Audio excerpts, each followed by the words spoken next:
Whatever happened to predictability? The milkman, the paperboy, evening TV.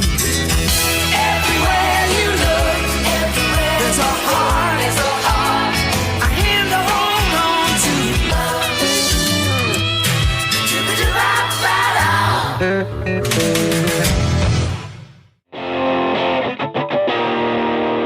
Why is the only liberal plan to spend? Mr. Speaker, the liberal plan is to invest.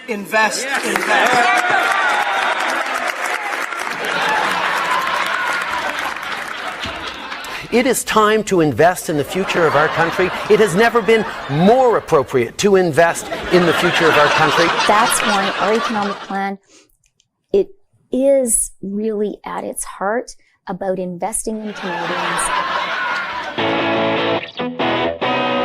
That's what we're proposing to Canadian, generational investment in our future, Madam Speaker. We're not spending that amount of money, we're investing that amount of money.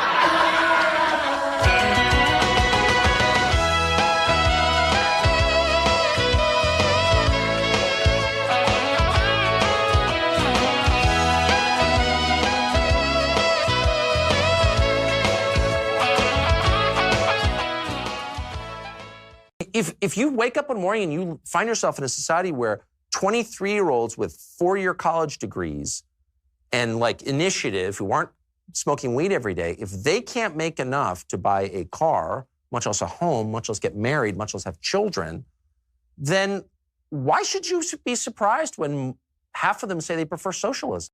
And I just want to thank you because you're very, very special people. You were here long before any of us were here. Although we have a representative in Congress who they say was here a long time ago. They call her Pocahontas. But you know what?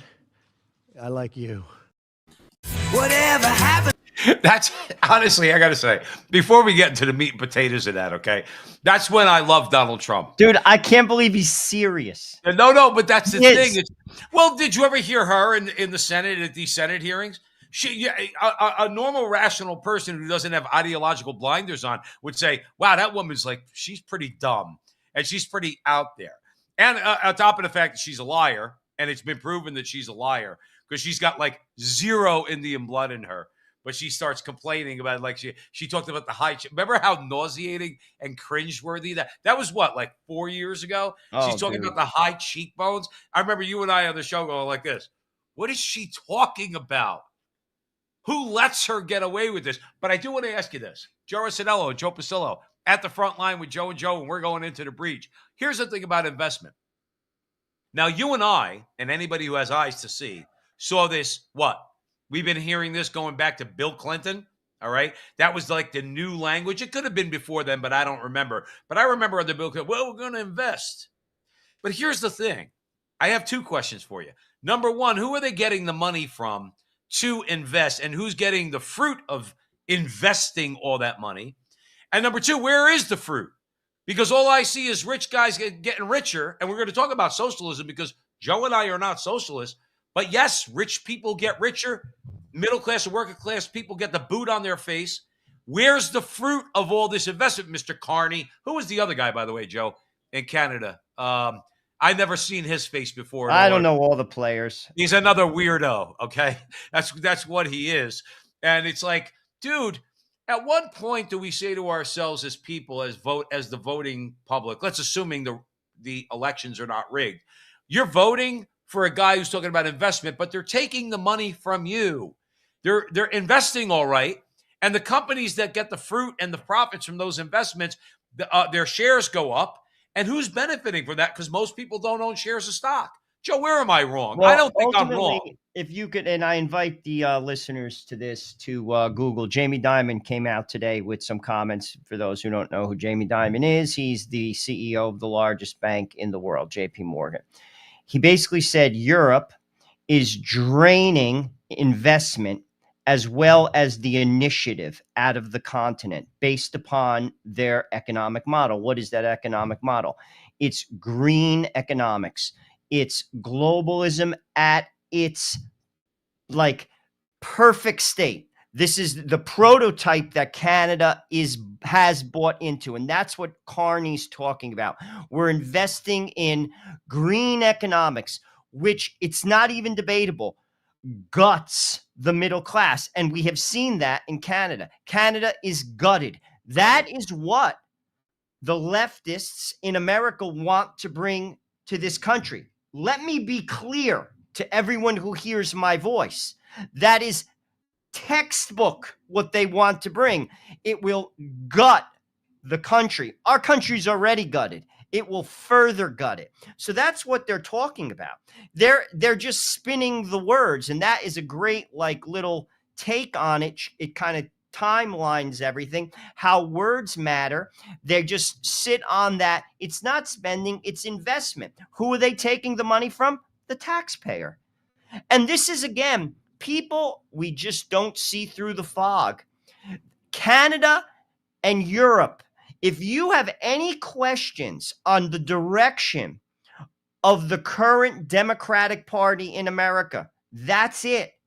This is not, listen, I'm not a MAGA guy. I'm not a Republican. I'll tell you who I am. I'm a Catholic. I see everything through the Catholic lens. Everything. My politics, all of it. I have no loyalties to Donald Trump, although I did vote for him, full disclosure. I have no loyalties to the Republican Party, but I do have eyes to see. That is exactly what they're talking about. That's exactly what they want to bring to this country. Now, will the oligarchs allow it to the degree that it happened in Europe or in Canada? Maybe not to the degree. That's just being realistic. But it will get much further along. And also what Tucker Carlson said, it's not about being lazy right now for kids coming out of college. People are spending $400,000 on good, quote unquote, degrees from real schools, and they're not getting jobs. And that is only going to get worse as AI. I'm not trying to be a doomsday guy. I'm just telling you what the trajectory of the last 10 years has been. I think that you're not being doomsday. You're calling a spade a spade. You're describing the reality, Joe, of the situation, and that's the problem: is that people don't look at the reality of the situation. They don't want to look at it. Well, that's true too, and there's a whole host of other reasons for that. But we'll stay on this. Tucker Carlson used the word initiative. Okay, but initiative comes from the idea that if I dig deep and I really apply myself, I have the initiative. Okay, you do that in the material world. I'm not talking about necessarily in the spiritual realm, and even though it applies there too, I take initiative because there's a benefit to it, a material benefit to my life. I take the initiative if I go to Seton Hall Prep and I'm going to get straight A's because my mother and father are sacrificing to send me there, and I'm going to do really well in college, and I'm taking the initiative. Now, along the lines of things we've been talking about for what? 7 years now? Okay, but that gets you nothing. And they kind of have designed it that way. So Tucker's saying, yeah, you could have all the initiative in the world, but the system is rigged against you. So you just went $400,000 in debt to go to Harvard or Yale or Notre Dame or whatever the case may be. Or let's say $300,000. How about $200,000? It's still too much. And there's no job for you. There's no that's what it is. They've robbed your initiative of anything that might have been good for your life, and they've taken it for themselves. People have to look at 2 elections as indicators for the future. One, Mamdani. Why did the under 40 vote for Mamdani? The same reason why Tucker Carlson just said what he said. They don't see a future. And many of them did everything they were supposed to do. Second election just took place in Tennessee. Tennessee is the reddest of red states. And an AOC congressional candidate only lost by 7% in Tennessee. Right. That should tell you that people can't live. It's not about being lazy. They can't live. Right. So they're buying into the lie that the government is going to be their dad, which is not going to happen, and it is a lie. But what has to happen is corporatism has to get dialed back.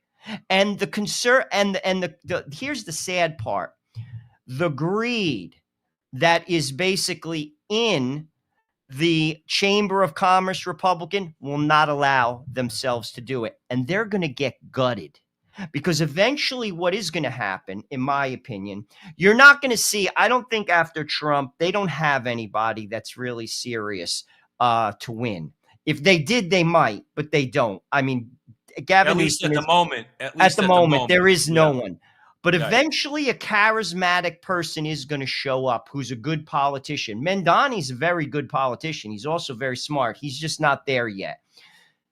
And he or she is going to win. And when they do, they are going to raise the inheritance tax. They are going to gut the Chamber of Commerce Republican.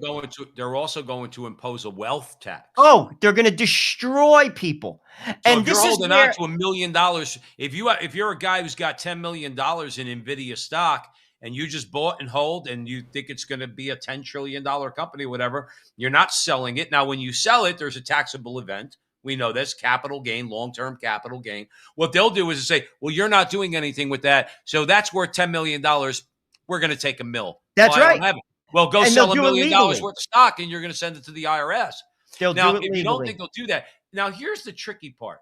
And I'm really interested in your thoughts on this, Joe. If you're joining us here at the front line with Joe and Joe, we go live on Sundays and we have a great conversation for you tonight.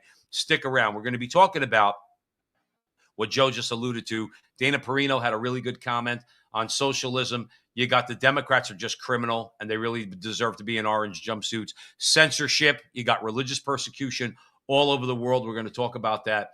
But the fact is that, as we say on the show all the time, the Republicans are chasing the regular person into the hands of these people. 100%. Right into the hands of these people.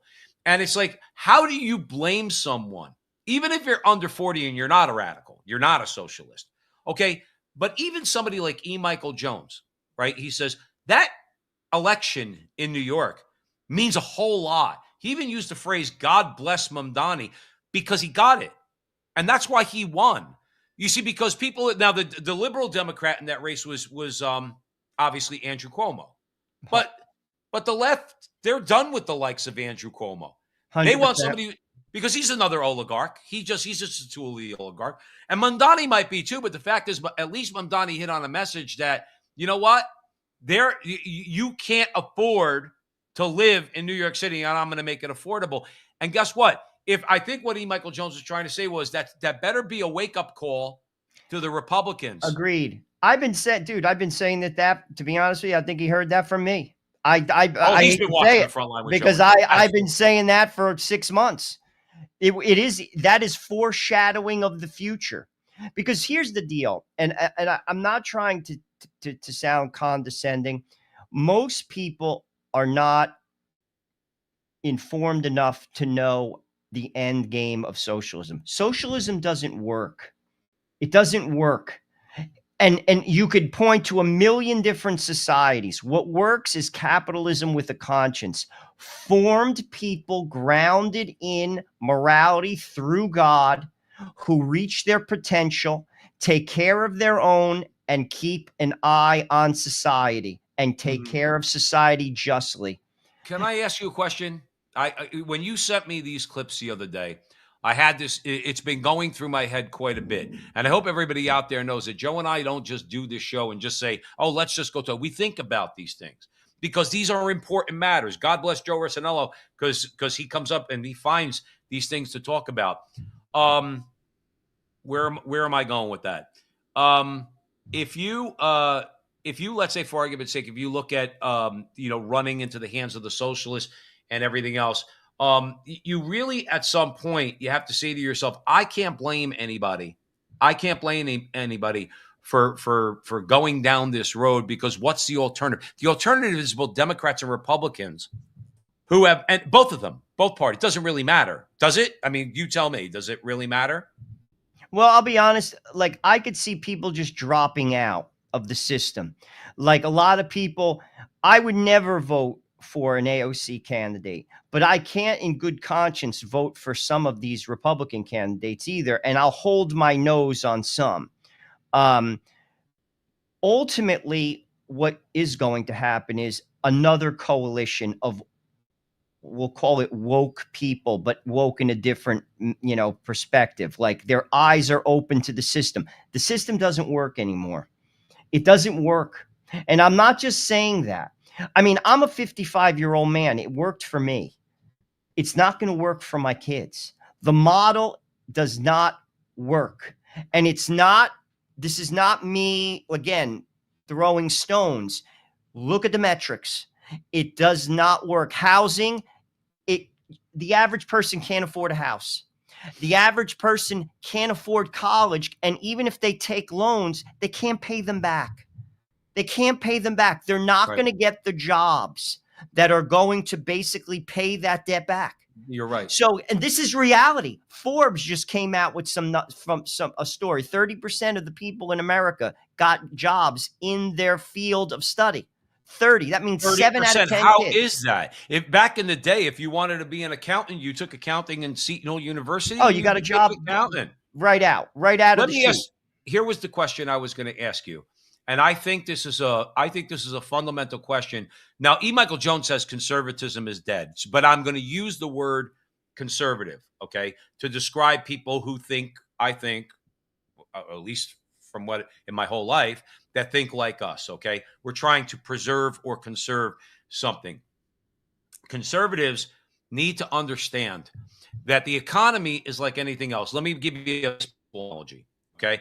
We brought this up before on the show, but I'm going to tie it into something. If you get the 9 of the greatest baseball players who ever lived, okay, and you sent them out onto a field, all right, if they just start playing with each other, let's say throwing the ball around, they got bats, they got gloves, whatever, okay, it's just nothing but chaos.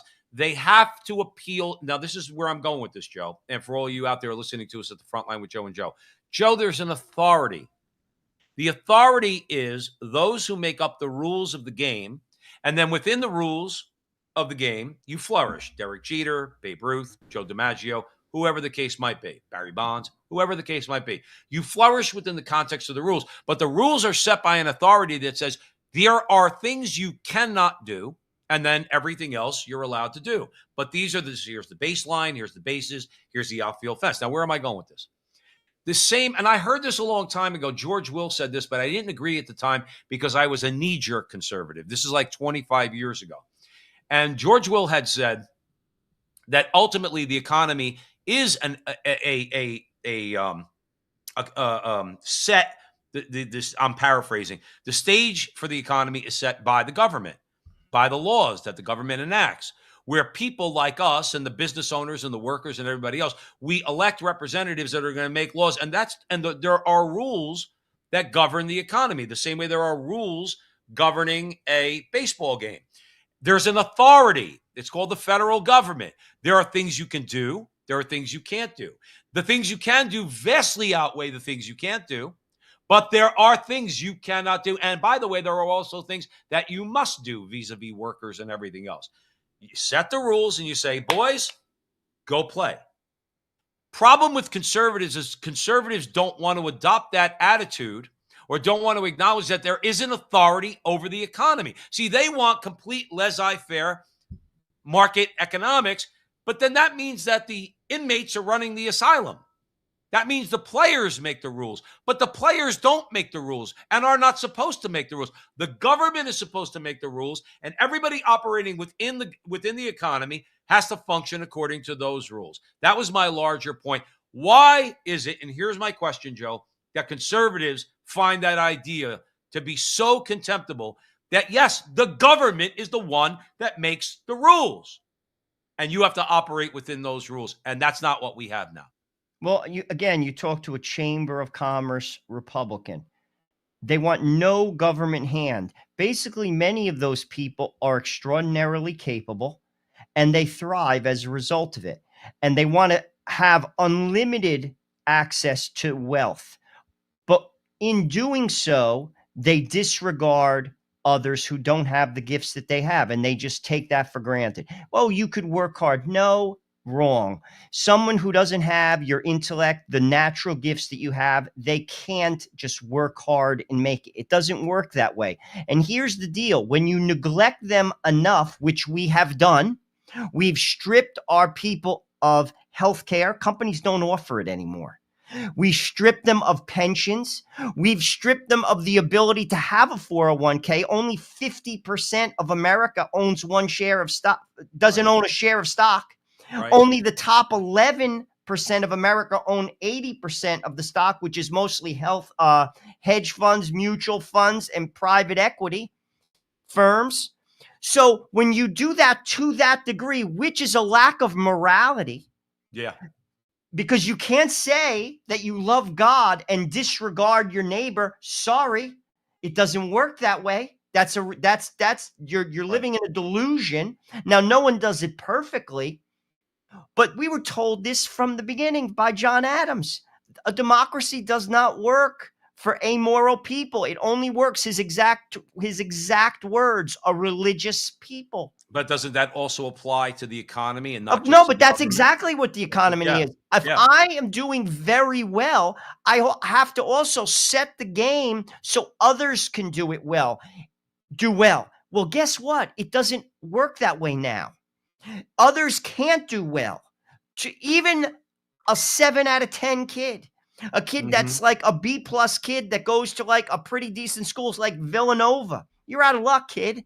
I hope you didn't take debt. So this is what I'm saying. We've gotten to the point, and why did we get to that point?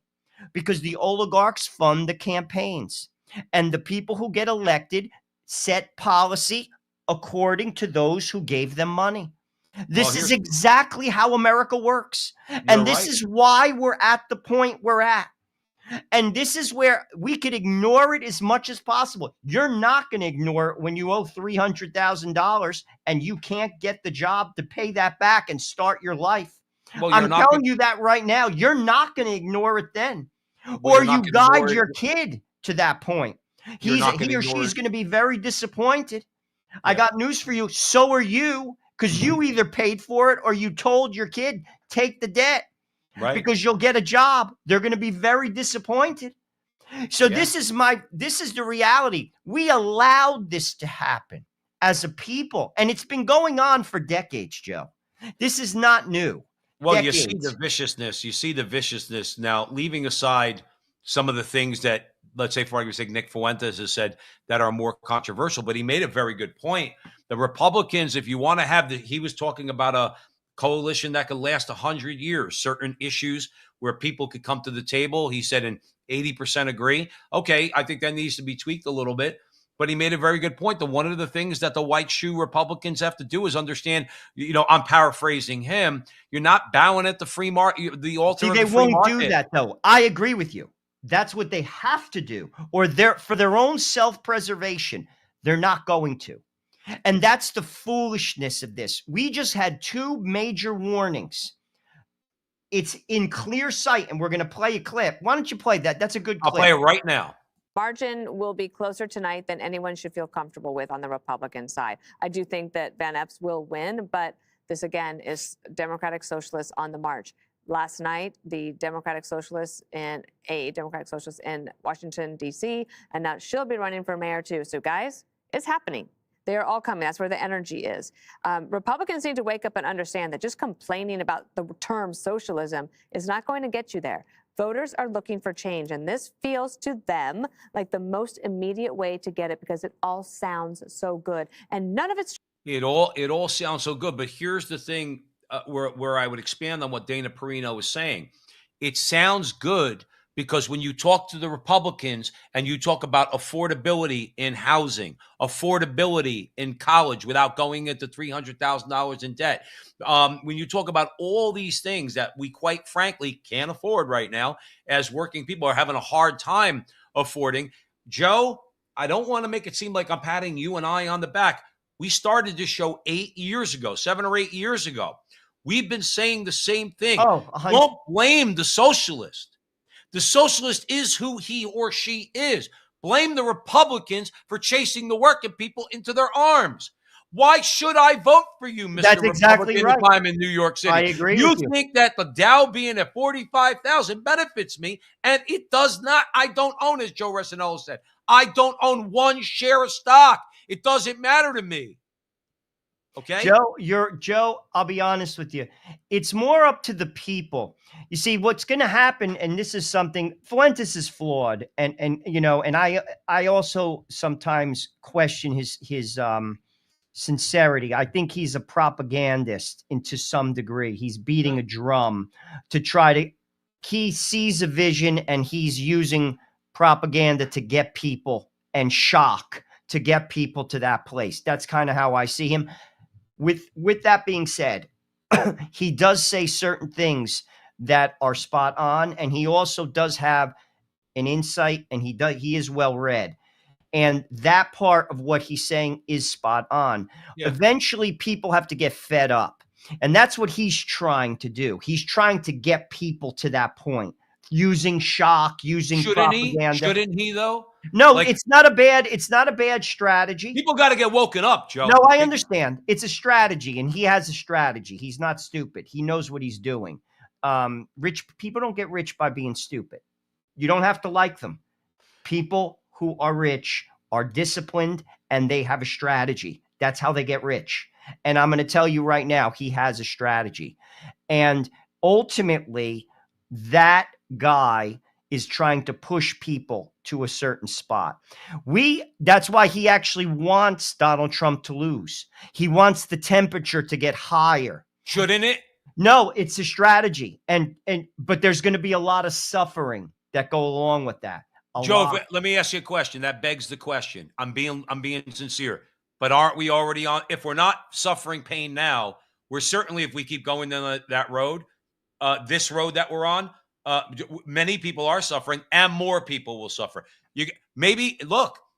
I think it was E. Michael Jones that kind of alluded to the idea that Mamdani's a wake up call that you just described. That and if Nick Fuentes is trying to push people there too, is that look to tell the Republicans. Remember Joe, what communists and socialists are all about. They're all about confiscation. I don't know what these Chamber of Commerce Republicans are thinking if they think they're going to hide their money somewhere, because they're not going to hide it if these people No, have I know that. Power. They're not. They just can't, Joe, they're living, Joe, it's like everybody else. They lie to themselves. They lie to themselves. Terrible lie to be that you always end up losing when you do that. They're lying to themselves.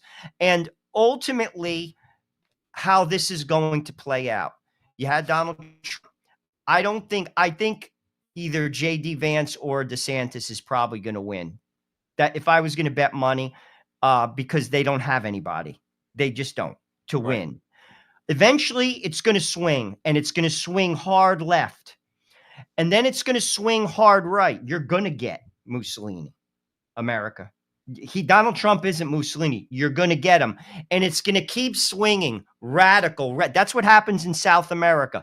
And I'm going to tell you when the music stops. When a serious crisis happens organically. Could be a massive terrorist attack. Could be an economic crash. And then whoever is in power when that happens, they're going to change the laws. And they're going to cement themselves to be in power for a long time. Right. Their ideas. That's what happened in Mexico. The party in Mexico that just got thrown out. Mexico is a completely dysfunctional government. Completely dysfunctional government. The people who are in control are not in control of Mexico. That is the case here, but that is a lawless state, Mexico. Mm-hmm. That is what's going to happen here. Whoever is in control when that crisis happens, they're going to change all the laws. And then you're not the First Amendment, all that, say if it's the left, all gets thrown out the window. No, we're gonna talk about that in a little bit. We're going to talk about what's going on in England and everything else, where you can't even think a thought, let alone say a thought. But here's a crisis that might be right. It might be right at our doorstep now, or not so far into the future. Thank you very much, Mr. Chairman. Thanks for calling this hearing. Thanks to all of the witnesses for being here. I just want to start with numbers that I think are absolutely unbelievable. The cost of health insurance, the increase in health insurance expenditures or health expenditures since 1960 is up. I think we've got a chart maybe over my shoulder here. Since 1960, there has been a 2,109% increase in the cost of health in the United States, healthcare spending. 2,109% increase. Today, Americans spend more on healthcare than on groceries or housing. I mean, this is extraordinary. More than on groceries or housing. 41% of adults in the United States have debt from medical expenses. And I noticed a recent Gallup report found that 31 million Americans borrowed money last year to pay for healthcare. 31 million Americans. I want to just add to some of the testimony that's been offered here today by reading you something from a constituent of my state. This is a mother in my state of Missouri. She wrote to me recently and said the health insurance coverage for myself and my two daughters are showing to be $1,500 a month, enough to actually make a mortgage payment. I'm a small business owner and wondering how I'm going to be able to afford this. She goes on to say in that same letter, I thought about just getting insurance for my daughters, but I also remembered the time where I couldn't afford insurance one year, and the doctor and hospital bills were twice as much for cash payers because they bill you the maximum amount possible. I mean, I think we should just be honest about what we're facing here. This is a crisis. This is a crisis.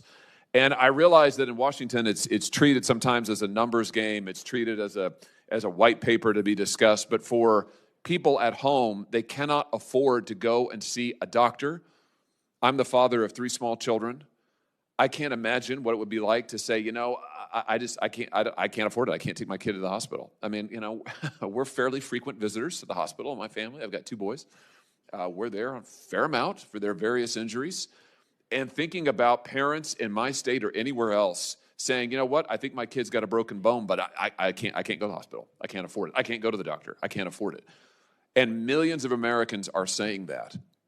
On the subsidies, on the premium tax subsidies, let's just be honest. If we don't do something on this issue, if Congress does not take action on this issue in the next few weeks, this will be a crisis for 24 million Americans and counting. Now, here's the thing. Tying this into the conversation we're having about the Republicans chasing working people into the hands of the left and the socialists. Republicans are in bed with the pharmacists. Now, they're all in bed, but let's keep it with the Republicans for a second. Republicans are in bed with the pharmaceutical companies, with the insurance companies. None of them are going to do anything to change this system. Nothing. Because it's them, it's the insurance companies, the pharmaceutical companies, the trial lawyers. Nobody ever wants to talk about the trial lawyers who don't want caps on rewards because that would bring down insurance costs. Joe, I got a hip surgery, and then I'm going to throw it over to you. Most people who watch The Frontline with Joe and Joe know that last year I got 2 new hips because I needed them, quite frankly. I was bone-on-bone arthritis in both my hips. Couldn't even walk, couldn't even sleep, okay? I saw the bill. Now that, because they have to send you what it actually costs, even though my wife's insurance, I have insurance through her job, was able to cover it. I think I paid $3,000 out of pocket, okay? Joe, the doctor made like a couple grand. All right, on each surgery. The anesthesiologist made like $4 or $5,000 on each surgery. The bill was $100,000. $70,000 of that went to the hospital. And you know why I don't blame the hospital? Their insurance premiums are so high because of trial lawyers, because of fear of lawsuits and having to pay $100 million or something like that. None of the people that are in that chamber with Senator Josh Hawley are going to do anything to adjust. The Democrats don't want to do anything about trial lawyers. The Republicans don't want to do anything about insurance companies, okay? And none of them want to do anything about the pharmaceutical industry. What do you think, Senator Hawley? That's right. If my son breaks his bone, thank God my wife's got good insurance that we're all covered under, or else we'd be screwed with a capital S. Joe, a lot of people are screwed right now. And I'm going to tell you right now, again, what they're going to do is they're going to vote for socialized medicine. Many people are going to say, that's great. Look at the countries that have socialized medicine. Figures just came out in Canada. Almost 25, it's like 24,000 and change. Last year, people died waiting for medical care. We're not used to that in America. That's part of socialized medicine. And what's another part of socialized medicine? When you're 81 years old and they say, no, we're not giving you that operation. Mom's dying. That's part of socialized medicine too. And what's also part of socialized medicine is legalized euthanasia. Right. In Canada, that is the number 5 cause of death. And it keeps growing. The MAID program, if you don't believe me, look that up. That's also part of socialized medicine. I do not want the government to be in control of. They can't get the post office right. What should happen is they should force companies to pay up and to reduce many of the things you just talked about. Insurance, they should come down on the corporate man. They're not going to. Why? Because they feed into their coffers. Right. So what happens? We're pushed into a socialist model, which again will hurt the American people. How do I know that? Look at Europe, look at Canada. For those who don't know who Josh Hawley is, who's talking like a 1980 Democrat, by the way, he's one of the most conservative Republicans in the Senate. He's just a populist and he's practical and he has a conscience. That's all he is. Kind of all you need. And frankly, that is like what the Republicans will ignore him because they don't care. Right. And the Democrats are licking their lips. By the way, the same Democrats who are going to put you in that medical care system, they're not using it. They're going to buy into a specific system. Oh, yeah, they'll have special hospitals. And if you think that Barack Obama is going to use socialized medicine for his 2 daughters, you're high. So this is my point. We're not thinking. We are not seeing things as they are. And it's not a crisis now. It was a crisis 20 years ago. We should never have allowed companies to do that. And why do they allow them? So the stock price continues to go up. Right. Because if they did what I did, it would impact the market. It wouldn't be 45,000 at the Dow. And the people who are running the show, like the Larry Flint, the Finks at BlackRock, the people who run the mutual funds, the people who run the 401ks, the people on Wall Street, the investment banks, will not permit that. So how do they move it? They give money. They give money to both parties so it doesn't happen. Meanwhile, we get crushed. And even if we get crushed, they don't care because they pay into a specific doctor and a specific plan, which you and I will never have access to. And this is where we're headed. Yeah. But again, people just, it's like, Joe, they just cover their ears. They live in their own twisted little reality. They don't look at the world clearly, because to be honest with you, that means you have to make changes, you have to make decisions, and that is how we have sleepwalked into this position as in a country. America is at a tipping point right now. This is not like when they always say, like, this is the most important election. No. We are at a tipping point right now. This country, because other countries of the West have gone off the cliff. Canada is done. Canada is done. Many of our listeners are at Canada. They're saying it in the chat room, right? It's done. Right. Europe is done. Elon Musk right now is calling for the end of the EU. I was calling for the end of the EU 5 years ago. Right. 5 years ago. It's been a disaster to the people of Europe. A disaster. Oh, you're absolutely right. Another thing that's a disaster is these Democrats. How, again, Mamdani, give him credit. Okay, you got to give him credit. He appealed to something that he touched on something, and 50 some odd % of the people in New York, mostly under 40s, they voted for him. But these other Democrats on the federal level, Joe, they're just scumbag liars. One thing that should be clear to all of these Republican extremists and sycophants and the people who are either actively involved in corruption, violating the law, engaged in extrajudicial activity, is that the statute of limitations for any crimes being committed now 5 years. It will extend well beyond the end of the Trump administration. Unprecedented disrespect when they were all brought to get a pep rally in front of Hegseth and Trump.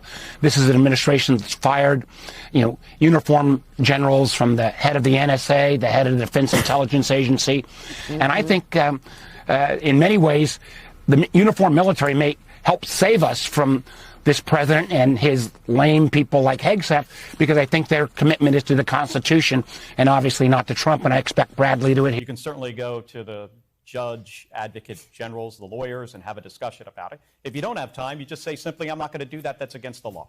It puts a lot of burden on the troops to make a decision in real time. It puts a tremendous amount of burden on officers in the military, but that is their responsibility, and they can figure out, a reasonable person can tell something that is legal and something that is illegal. So would you refuse these specific orders to strike drug boats if you were still in uniform? Well, the difference between the initial strike and what is being reported, as a second strike, and those things are different. I think this administration has tied themselves in knots, the explanations that we have received on how this is all legal. And I was saying weeks ago, my concern is with the service members, that we're gonna put these individuals in a really, really tough decision, in a tough. No, they're not putting them in any tough decisions. And here's the disgust that I have. I could comment on a lot of things that we just saw in those 3 clips. Here's my disgust. You and your party spit on Vietnam veterans coming home from Vietnam. And now you're going to talk to people about a level of disrespect for the service people. That was your party I was a kid, and I remember my father screaming in the kitchen, talking with my uncles and everything else, that these radicals and these hippies at Newark Airport were spitting on service people coming back from Vietnam.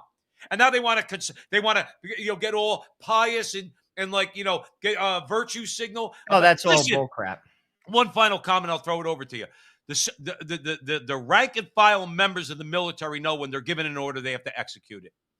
Period. Exclamation. And Mark Kelly knows that too. You don't make a decision in the moment whether or not you're going to follow an order or not. Who are you lying to? Even lay people like us, non-military people like us, we know people who've been in the military. They don't question an order. If they're given an order, they don't take, well, you know what? I'm going to go think about that for a little bit. You go to jail. You go to jail. That's right. Go to jail. So guess what? Here's not going to jail. Final point. I know I said that this was going to be my final. One final point. Adherence to the Constitution means you do follow orders, because the President of the United States is the commander-in-chief, and the generals who they want to complain, well, Trump got rid of these career generals. They're all part of the deep state. Milley and the rest of them, we all know that now. Don't talk to me about these guys being patriots and worried about people like Joe and everybody out there listening to us, or the working man or anything like that. They care about themselves. Milley's part of the deep state, and so are the rest of them. So spare me your righteous indignation. Well, let's go down the list. Hakeem Jeffries is threatening people.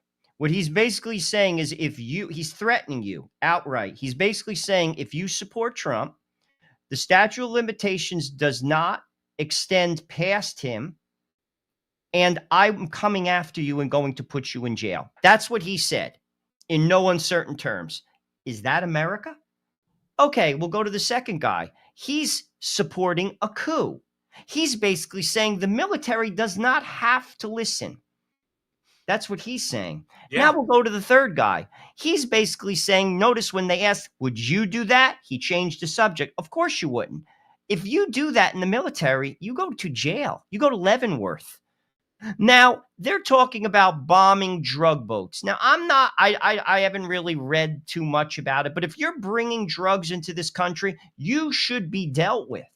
Now, I'm not saying you kill them, but they, at the minimum, should be arrested. Why are we up in arms about criminals when we're not up in arms when we're transitioning minors in certain states without parental advice, killing children in the third trimester? Violence, political violence. Where was the outrage there? Right. There's outrage. It has nothing to do with that. It has everything to do with an ideology that they're pushing forward. And frankly, when you speak like that, as an elected official, in my opinion, you are you're going against the oath which you took. That's not partisanship. Threatening, encouraging, basic, like upheaval of the order of the American system. You should be arrested. That's right. You should be arrested. Or at least, and here's the thing, get a lawyer. And if you think, Mark Kelly, that this is against the law, then get a lawyer. That's it. That's all you have to do. It has nothing to do with that. And again, people just, it's just the show and the theater, like, of it all. And because people, again, they're not grounded in anything. They're grounded in their religion, which is their political system, and they see everything through it. And they believe it, and they buy into it on both sides. I listen to it at work from the Chamber of Commerce Republicans. They'll listen to Josh Hawley there, who's about as conservative as it gets in the Senate. And they'll be like, oh, you're a lefty. No, dude. He's telling some serious truth there. He's actually trying to preserve the republic there, but they don't want to hear it because that is their religion. Yeah. Their religion. And I'm going to be honest with you. Again, a people who are grounded in a religion can see the truth in what Josh Hawley said, could see through those three men who, if you ask me, are nothing more than virtue signaling and trying to push an ideology. And basically, if you ask me, have no care for the people to the degree that they should. They strictly want to push an ideology which is never going to help the regular man in America. And we buy into it. That's right. Listening to ABC News, how that's even on. How anyone would watch ABC News with like a forthright like intent to get something out of it. At this point, I don't know what to say. I really don't either, because there's example after example after example. Josh Hawley, we mentioned it a couple of weeks ago at the front line with Joe and Joe. Josh Hawley was asking questions of the president of the Teamsters. They actually were bringing in Catholic social teaching, which we both know this, and I've been thinking lately, I want to have on some of our former guests that we've interviewed for the Veritas Catholic Radio Network and maybe do a long form interview on how America needs Catholic social teaching when it comes to how we view, as you were just alluding to, and I've said before, we need a paradigm shift. We don't want the socialism. We already know that, okay? But we don't want this rabid consumerism and this laissez-faire free market, and Larry Fink can make hundreds of millions of dollars, and we're all supposed to just be very happy about that because we're conservative and we don't interfere in the free market. It's what I said earlier. The free market is just like human freedom. Human freedom is not the ability to do whatever you want. Human freedom is the right to pursue the good, meaning there's moral boundaries. I could do so many things in my life that are completely within the realm of or within the boundaries, the moral boundaries that are set by the natural law and by God. It's the same thing with the economy. You could do so many things you want. You can be creative as you want. You can make as many of these as you want and sell them. You can make cars if you're Elon Musk. You can do all sorts of things, but you can't do whatever you want. The only worldview that can address that is Catholic social teaching, going back to Rerum Novarum. Just like everything else, Joe, you got to present it and you got to sell it. And the main thing I would say to people is, whether you're on the left or the right, how are either one working out for you right now in America? Because they're not. They're not. But here's the thing. The people who make the decisions, it does work because they're above the fray. It's when enough people in the 80% can't make it anymore. You see, we're not at 80%. We're probably about 50%. People can't make it anymore. And, they talk about you'll own nothing. Do any Americans own anything now? Not a lot. This is my point. So, we live in a society we're debt slaves. That is what America is. We are debt slaves. So, and people are comfortable with that. Why? Because it's all about perception. It's all about perception. I drive a car. It looks like I'm rich when I don't own it. I live in a house. I don't own it either. I give a perception because we don't know who we are anymore as people. We don't know how to live anymore. We don't. Right. And the banks love that. Oh, this is what I'm saying. We just they eat it up and they love it. And they just basically suck you in deeper. And only a religious revival will change that. You see, even people are listening to my voice right now, they're just tuning right past it because it's like me breaking a bottle over their head. I don't want to hear that. No. Don't talk about I that. don't think. You want to know why? I'm not going to say that you're completely wrong. I'm not. You're right. A lot of people don't want to hear that. But I'm going to play a couple clips for you right now. And we're going to talk about, Joe, I think the oligarchs, aside from everything else we're talking about, they know that religiously minded people are their enemy. Because on every level, not just abortion, not just marriage, but on economics, on politics, on the power of the state, on what the state can do and what the state can't do, they need to put the boot on the face of religious people and their.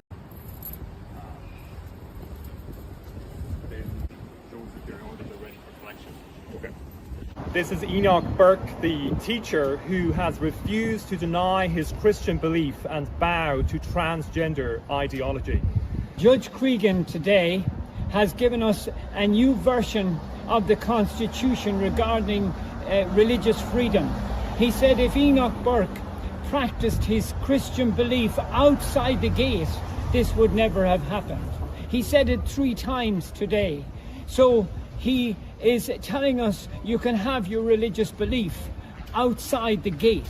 But you know, that's not what the Constitution tells us. It tells us that we have a constitutional right to the free practice and profession of our religious belief in our school, in our job, in our shop, wherever we are, not according to this perverted idea and judgment of Judge Cregan. This dispute began when the principal of the school demanded that he call a child by a new name and use the they pronoun. It did not begin with Enoch Burke. He was commanded to deny his Christian belief, to give up his conscience and agree with transgenderism. And today... Are you the feelings police? No, just the regular police. Okay. So you're under arrest for your breach of CSO.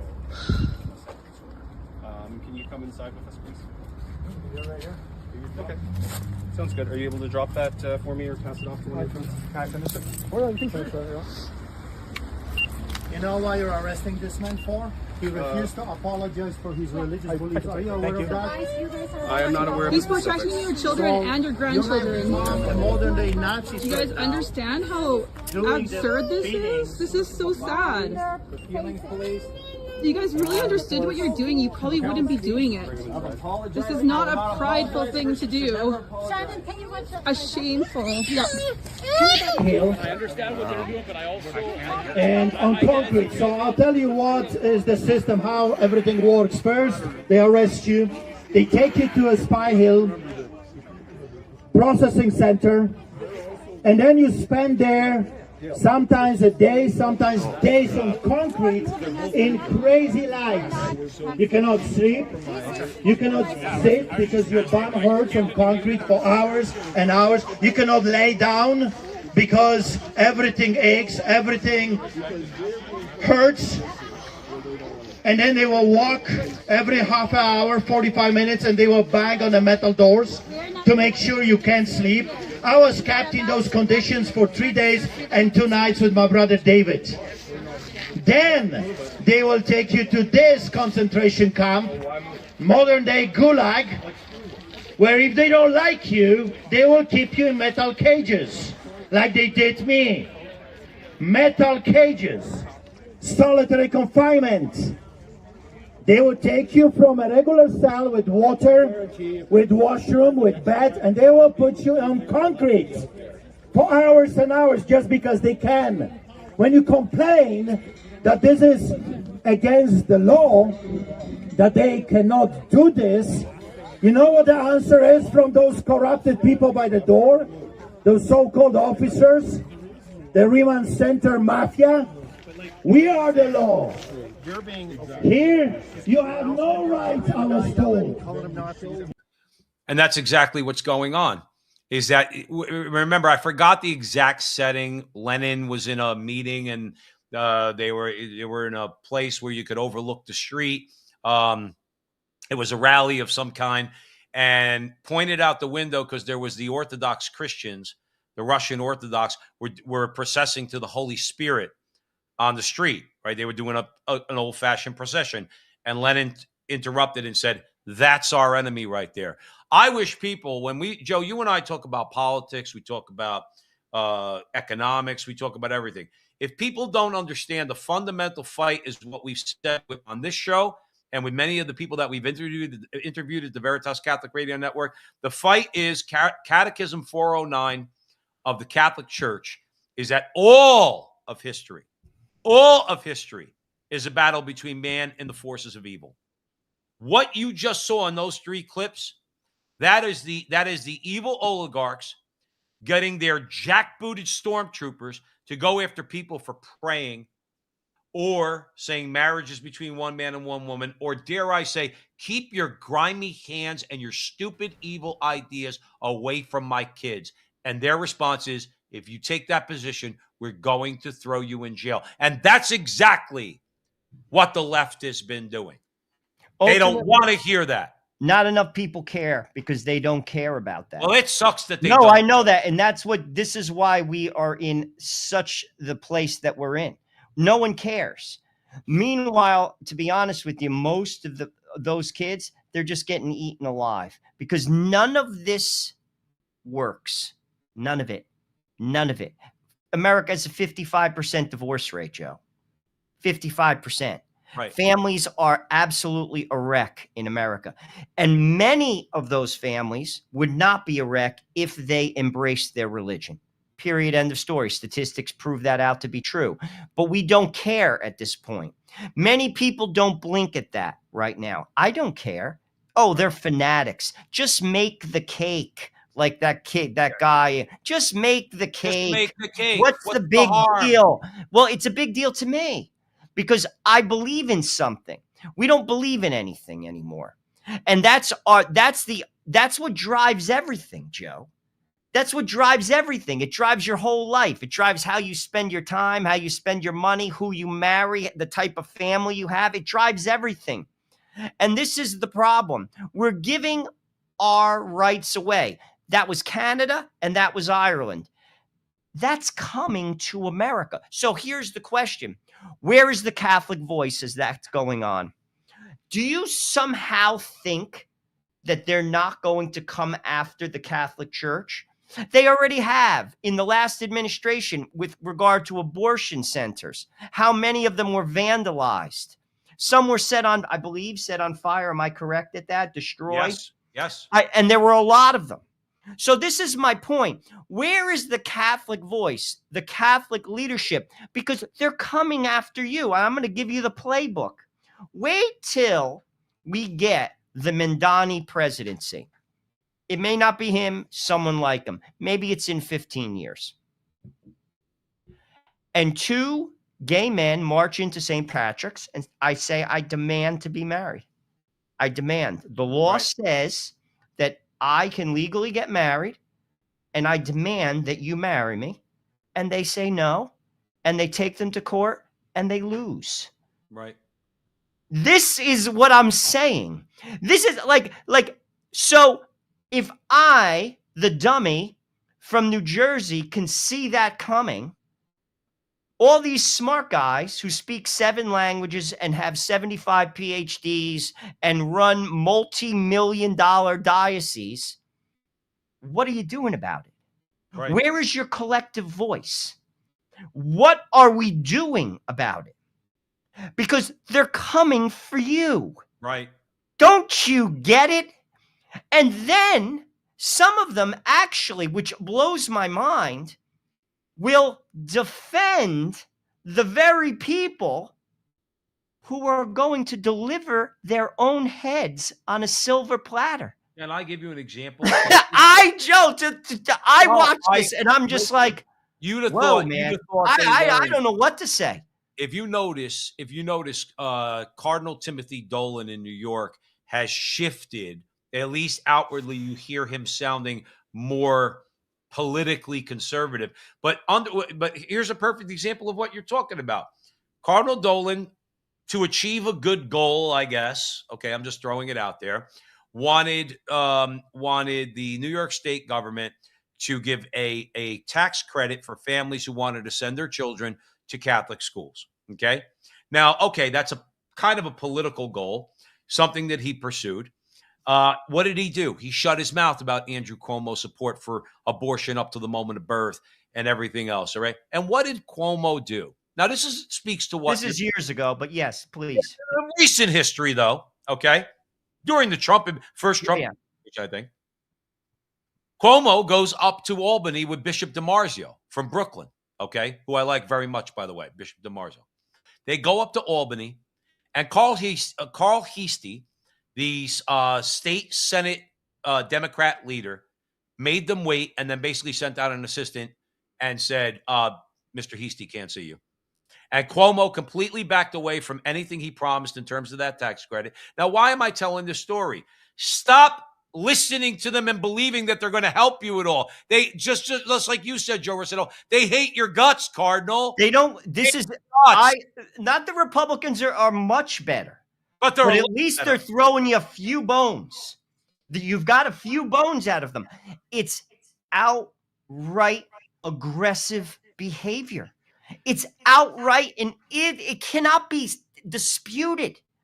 That, what we just saw, this is civilized, quote unquote, Ireland, civilized Canada, where basically what they're saying is if you believe whatever you believe, keep it in your house.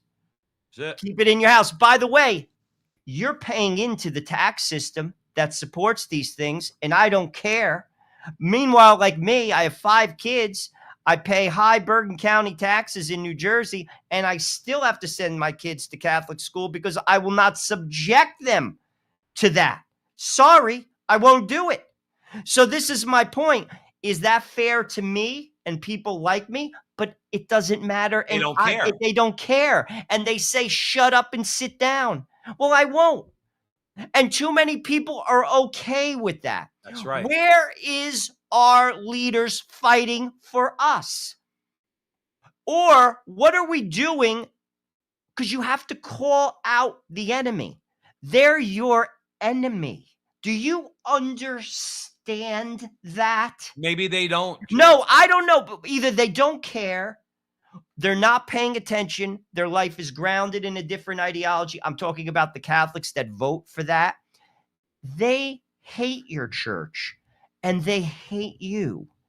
Right. And they're going to do everything they can to ground that behind the door. No more public square. Nothing. No. Meanwhile, you have to pay into the system or you go to jail. Where is the collective voice?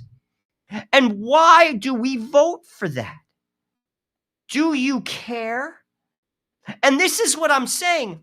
I am flabbergasted, but it also says something, and it proves out what I have said many times. Our religion is a mile wide and an inch deep in America. We have seen this with the abortion votes. After Roe, red states like Kansas, dude, it doesn't get more conservative than Kansas. We're not talking about Massachusetts. Overwhelmingly vote for abortion.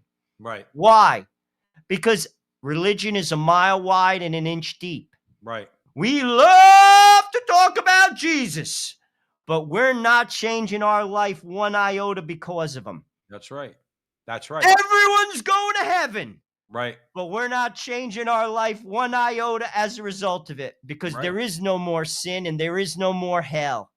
Well, I got news for you, my friends. I'm not Jesus, and I'll tell you that. That's for sure. But that's a lie. If you think there's no hell and there's no sin, you're living in the friggin', I don't know what to tell you. Just go look out the window. You know, the old saying, I think it was Russell Kirk said, paraphrasing, he used a different phrase, but basically don't try to make heaven on earth. And he's right about that, because you can't have heaven on earth. But one thing you can have on earth, you could have hell. And we've seen it. We've seen it in the Soviet Union. We've seen it in Cuba. We're seeing it now in China.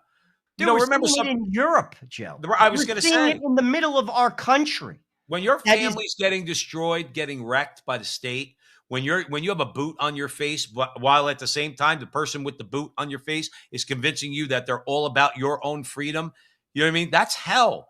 You're just being sold a bunch of lies. The sick part about it is, at least in hell, you know you're damned for eternity. These people are experiencing hell on earth, and they're saying this is great. This is absolutely phenomenal. I could do all the drugs I want. I could watch all the porn I want. I could kill as many of my children as I want. I could transition my son if I want. I could do all these things. I'm free. Do you know that in the UK, Britain, right now, 40% of the children are aborted? Oh, 40. 4 out of 10 are aborted. Joe, maybe this is why. Again, I don't like to do this because clearly I don't know the mind of God. Maybe this is why, though, God's just letting the West fall apart. Because ultimately, we're destroying ourselves. We are destroying ourselves as a people. Do you think that God is blind to all this? No. People who who just get caught up in all the nonsense and the noise, yet they're cultural Catholics, or they're cultural Christians, or they're cultural Jews, or they're cultural Muslims, and they all think they're going to a better place when they die. You think God is okay with this? Because I'll be honest with you, based upon the definition of God, God is just, right? Well, he wouldn't be just if he was okay with it. He wouldn't be God if he was okay with it. It's like a father bringing it down to a much lower level. Like a father has to be just in his home. And if he's not a good father. Right. It's the same thing with God. When America kills 63 million children in the womb over a 60-year period, if God is just, something has to give as a result of that, right? Right. Or he wouldn't be just. So, yet we ignore that. That's right. And we ignore that. And we don't even speak about it. Right. And not only don't we speak about it, we vote for it. Yet we think we're okay with God. We stand on good footing with him. Does that make sense? None. I don't think it doesn't make sense to me. And Maybe I in the go to modern the Gregorian, and I don't speak I don't even speak English. Well, I know that. So, I mean, But this is what I'm saying. maybe in the modern American version, inch deep and mile wide Christianity that you've always described, it makes sense. But it doesn't make sense in any real, authentic Christian way to say, well, I could do all these things, and it's really not about. God is in control of every single millisecond of human history. Anything that happens, it's either because he wants it to happen or he allows it to happen. And to your point, no, none of this, all those dead babies are not going overlooked. And many of the women that have killed their own children who have passed away themselves are in hell. Okay? If they didn't repent. Because if they didn't repent. Here's the thing. They didn't repent. A lot of people do things. I don't want to sound like, because you have to have full knowledge of what you're doing. God judges that. But here's the part where we come in. If someone doesn't have full knowledge, I'll just use an example. You're married, you get divorced, you get remarried, you still come to the Catholic Church. I'm the priest at that church. You did not get an annulment. You may not understand the depth of what you're doing, but it's my job to explain it to you. That's nicely. right. That's right. You see, that's the missing piece. We're not there's many people who are sincere in doing bad things. Many women have abortions with a sincere, like, there's something inside maybe that's like, oh, this was bad. But they don't know the full gravity of what they're doing. It's the church's job to form its people. Are we doing that? Right. And I'll throw a little story about that in terms of culpability. A friend of mine, I won't mention, years ago, he got his girlfriend pregnant. And I remember he got an abortion. And I remember after they had an abortion, she was very upset, his girlfriend. So they were staying in a hotel. And when he's seen me, he says to me straight out, this is a guy I grew up with. Dude, I'm going to hell. This is not, he didn't go to the Gregorian either. Mm-hmm. But clearly he knew he did something wrong. We have to face that as a nation. We've been on the wrong path for decades. But again, we are at a tipping point, my friends. I'm telling you right now, and the place that we're headed is a place of hurt. I'm telling you this right now. Generational hurt.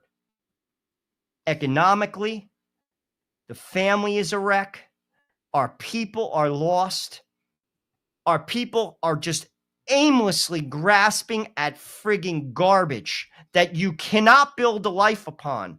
This is what we see. Mm-hmm. And it's Joe, and I have eyes, and I'm a keen observer of human nature. I'm going to tell you that right now. Lost. We are in such trouble. Yeah. As a country. You're right. And listen, that's a perfect place to end it. That's why we're here. We said from the beginning, we're going to do our small part, hopefully a bigger part. You like, subscribe, share. We'll get out to a wider audience. We're going to do our part to try to help people to open their eyes. Because guess what? My eyes weren't always open. They had to be Nor open. were mine. That's what I'm saying. Your eyes weren't always open. They had to be open. So in charity, I would say to anybody out there, if your eyes are closed, you got to listen, do some research, think about the gravity of all these things. I don't care whether it's the usurious interest you're paying to buy your home, or trying to, if you even can, or if it's abortion or transitioning kids. Go look up what the authentic meaning of the word freedom is and liberty. Okay, and understand we can't just do whatever we want to do just because we feel like doing it. That's not even an American concept, but that's what we've been sold. Joe Resinello, great conversation as always. Stick around, everybody. We got a couple-minute clip for you from RFK, but we want to thank you for joining us here on Sundays at the Front Line with Joe and Joe. Hey, help us out. Like, subscribe, share. We have all of these conversations are on X, Rumble, Facebook, YouTube. We do all of our Veritas Catholic Radio interviews are all on there also. So if you like the content, as always, we ask you a little sacrifice. Take 3 seconds, hit the like, hit the subscribe, hit the share. Most importantly, the share, because we know anybody watching right now probably is subscribed already. But thank you once again. We'll see you next Sunday. Remember, until the next time, that our conversation is your conversation, and that conversation is going on everywhere. We'll talk to you soon. All heard stories of 20 and 30-year-old kids who can't afford to buy a house and even can't afford rent and are moving back in with their parents. This isn't happening because young people have suddenly gotten lazy. Monthly mortgage payments for home buyers are up 20% just in the last year, and that's because interest rates have doubled. Meanwhile, the cost of the average home has gone from $250,000 to $400,000 just since 2019. And those higher home prices have also driven up the cost of rent. So now Americans are paying a third of their income for rent. That's the highest ratio since records were kept. So what's happening? Well, what's happening is BlackRock, State Street, and Vanguard, these giant corporations which own 88% of the S&P 500, are going into real estate. These investment firms swoop in as soon as a house comes on the market. They outbid prospective home buyers with cash offers. They add that property to their investment portfolio, and then they rent it back to you or your children at the most exorbitant rate that the market can bear. So how can our kids or the typical American homeowner win a bidding war with BlackRock? By 2030, these giant corporations are on track to own 60% of the single-family homes in our country. So BlackRock wants to be everybody's landlord and everybody's neighbor, but I'm not going to let that happen. When I get to the White House, I'm going to restore affordable home ownership to every American, and I'm going to do that without raising the national debt. And here's how I'm going to accomplish that feat. I'm going to create a federal program that backs mortgages at 3% financed by tax-free bonds. These mortgages are going to be available to people only, not corporations. This will drop mortgage payments by more than $1,000 a month for a medium-priced home and allow your children to outcompete BlackRock in the market.